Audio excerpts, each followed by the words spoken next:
Hello and welcome to Strat News Global. I'm Surya Gangadharan. In the wake of India-China tensions, there are also reports that China is maybe keen on expanding its nuclear arsenal, perhaps diversifying from its current delivery vehicles and warheads. So what is the true picture? I have with me Manpreet Sethi, a well-known nuclear specialist, and she's been working on international disarmament issues for a long time. Manpreet Sethi, welcome and thank you. Thank you very much. Pleasure to be here. My first question, the reports in the Global Times about, advocating that China increase the number of its nuclear weapons maybe by 1,000 or so. Should we place so much credence on a report, a media report, or is there something that we should read into this?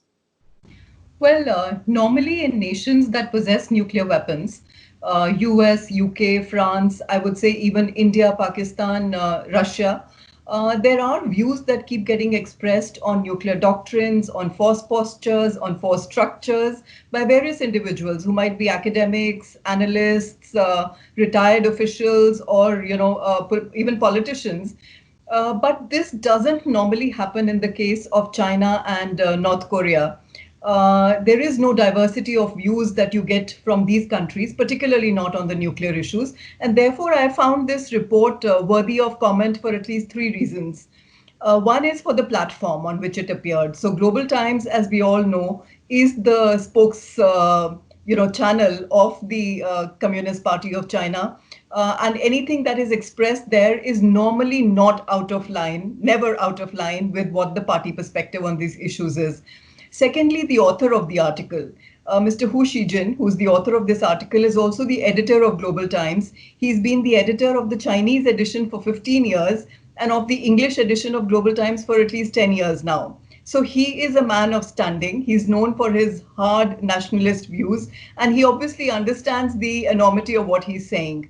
And thirdly, for the message, because the Global Times has been known to fly these trial balloons for ideas that can then fructify into something else. So therefore, while the official spokesperson of China Communist Party actually dismissed this and said it's an evidence of freedom of views in China, we all understand better as to how that freedom of views actually expresses itself in that country. And therefore, for that reason, I found that there could be some underlying factors which this messaging is coming to us with. Now, some of the reports I've read, including the analysis you had put out, was that perhaps China is now moving to get involved in the disarmament negotiations. And it's something that President Trump has wanted for some time. So is this kind of preparing the ground for that? Possibly. I found that there could have been four messages that this article was trying to convey, one of which was arms control. I won't call it disarmament because China has been on the disarmament foray for a long time. They've always been saying that they're very keen on a weapons, nuclear weapons free world. That they know is not coming in a long, long time, and we all understand that. But arms control is something that they have not been party to. What we have seen in the form of arms control currently is largely bilateral that we saw between US, USSR, and now Russia, or it has been multilateral in the form of the NPT or the CTBT, etc. So China has never been party to any nuclear arms control, and the US has been saying, President Trump particularly over the last couple of years, that if there is going to be any new kinds of an arms control architecture, it will have to include China. Now, China's argument against arms control has been that our numbers are very small, that we don't in any way compare with the kind of arsenals that the US and the Russians have. So therefore, they have been saying that till they come down to our level, we are not going to engage in any arms control. Or the other thing could be that they build up to that level. I mean, is that true that they have less weapons than the others? Yeah, certainly what is known in the public domain. See, nobody in China ever officially corroborates any of those figures. But what is known in the public domain is that they have something around 300, 320 nuclear warheads, which is much lesser than what the US and Russia have, which, as per the New START treaty, are being capped at 1550. But in the reserve, they certainly have a much larger arsenal. So China, therefore, has been saying that if we have to engage in any arms control, then we have to be evenly matched in some form. And it's for that reason that they might be wanting to build up in order to present themselves as an even match with the other two in case they do get pulled into an arms control agreement. Currently, they are not keen on it. In fact, Xi Jinping has made it very clear, and his spokesperson down the line have made it very clear that they don't want to engage in an arms control. But if they do happen to get into some such arrangement, then I think they would like themselves to be evenly placed. Now, China recently came out with a defense budget. I was told these are more allocations, not quite the budget. There's no reference to the nuclear arsenal or how much they plan to spend. Any ideas you have on this? Well, opacity, ambiguity, deception, these are all part of the Chinese nuclear strategy. And particularly on budget or numbers, they have never disclosed anything. So one would not be able to make a guess on whether the defense budgets are going on. But what is apparent is that there is an expansive modernization which is underway. So whether it is in the form of introduction or induction now of their MIRVed missiles, where one missile can carry multiple independently targetable warheads, or whether it is the new generation of their submarines, nuclear submarines, longer range of their submarine launched ballistic missiles, whether it's hypersonic missile capability, whether it is enhanced space-based ISR navigation communication capability. In all these domains, there is a lot of spending that is obviously happening. So the budget would be large, but one can't put any numbers on it. And that too at a time of adversity, when the coronavirus has hit them and they had a small increase in the allocations. It's still a lot of money to spend, isn't it? Certainly, I think if there's any country which is going to come out relatively better on their economic front compared to many others, it will probably be China. And therefore, we will continue to see continued spending on military budgets. Of course, I think there will be a slowdown across the world. In fact, this is a moment of pause for military spending, I think, if at all there will be. And everybody would want to spend more prudently. So therefore, when they say that they want to increase numbers, I'm not very sure that they are actually wanting to increase numbers, or is it just messaging? Is it just deterrence messaging, which is coming from an article of the kind that we saw in Global Times? Now, given that President Trump is now talking about perhaps even a limited nuclear war, are the Chinese also going into that area now, into that domain? We've seen some of it in our Western neighbor. Is China now moving into that space too? Well, the US nuclear posture review that came out in 2018 spoke about the idea of a limited nuclear war. To the Russians, for a long time, we have ascribed the strategy of escalate to de-escalate, which also means a limited nuclear war. The traditional Chinese view, which is very similar to the Indian view on this, has been that you practice deterrence through the idea of assured retaliation. So with the no first use doctrine that both of us have, the essence of deterrence is deterrence by punishment, which means using the weapon in order to cause unacceptable damage on the other side. So therefore, they have not normally agreed to the idea of a limited nuclear war. But we do see a debate in the articles that I find in some of the seminars that I've attended with some of the Chinese, analysts, in some of the track 2 meetings. There is definitely an incipient debate in China about the idea of the limited nuclear war. As of now, no official pronouncements on this have been made.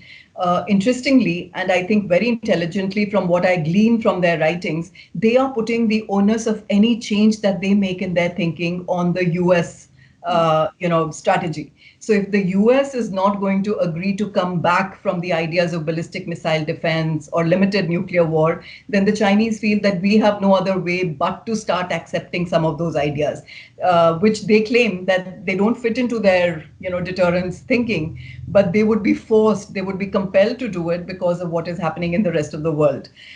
So the DG of their arms control department of the Ministry of Foreign Affairs recently had made a statement saying that he's calling upon the US and the Russians to give up their launch on warning, launch under attack kind of postures, or China will have to reconsider its position. So, as I said, they're putting the onus of any change that they make on the others rather than taking responsibility for that. And as I mentioned earlier, the modernization is certainly happening.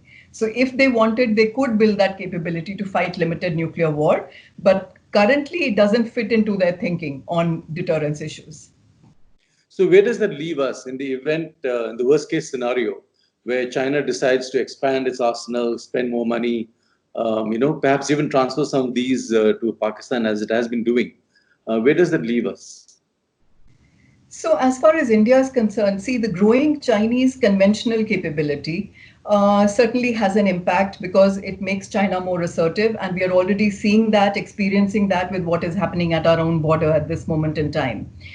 There is a very interesting statement that I came across from a Chinese official who said that, and I'm paraphrasing it, being a great power means that you are not answerable to anyone and you can do what you want and no one can say anything about it. And we see today's China acting more and more like that, where they don't care about what the others are doing. And this in the conventional capability front definitely has a bearing on us. Credible nuclear deterrence, which I think India is progressing towards establishing with China. And I say that because our Agni 5 is not yet operational. Once that is, India is in a situation of credible nuclear deterrence with China. So, as far as that talk about numbers are concerned, we don't have to be overly concerned about it because we follow a strategy of causing unacceptable damage.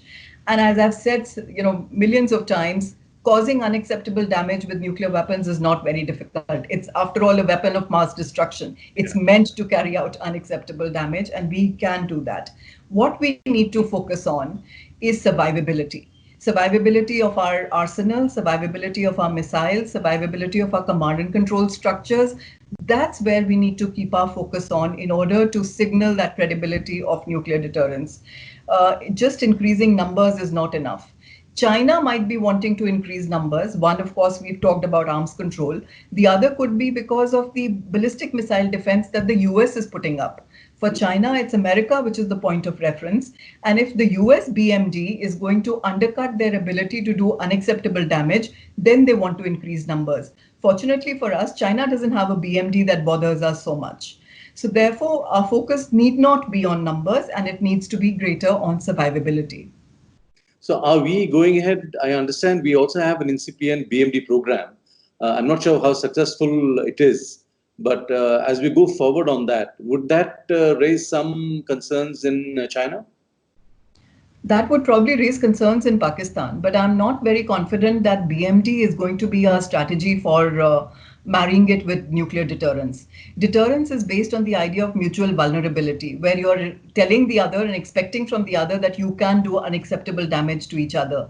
For a country of India's size, and with the kind of threat scenario that we have in Pakistan and China, where the missile numbers are hundreds, the US, which has spent $100 billion on their missile defense capability and still don't have a foolproof missile defense capability, are saying that we are catering only for a handful of missiles of North Korea or possibly Iran. In the case of India, where you've got hundreds of missiles on both sides, missile defense is not really going to be the answer. We have to have credible deterrence. And that deterrence needs to be signaled through your capability, through your resolve and communication of all of this. Do you think we are communicating that? Are we taken seriously when we say we can do this? I mean, you also mentioned that the Agni 5 is not yet ready. But it's a work in progress. Agni 5 has been tested a few times. It will become operational, over a period of time. I think we are taken seriously, particularly in today's times where the resolve has been communicated very well. And I always give the example of, taking hard decisions. It doesn't have to be through the military means that you convey your resolve. Definitely not through the use of your nuclear weapons. You can convey resolve over many areas. Demonetization, the national lockdown that the country accepted, with the kind of hit that the economy has taken, all of these are very hard decisions to have been taken and they communicate resolve. So I think on the resolve front, we are far, far better. But looking ahead, do you see any progress in the trend towards talks of some kind to resolve some of the outstanding issues regarding nuclear weapons? Unfortunately, with China, we don't have any meaningful talks which are going on right now. In fact, China has that position where they don't accept India as a nuclear weapon state and therefore don't want to have a strategic dialogue with us. But I think a dialogue for strategic stability is the answer to some of these problems. If we have to get out of an arms race kind of a mentality or of crisis instability, then dialogue has to be the way out. So, some kind of engagement, political engagement on these strategic issues, I think will have to be thought about. What kind of platforms can we use? How do we get China to get on board with us because they are looking at the US and therefore don't want to engage in anything with us right now?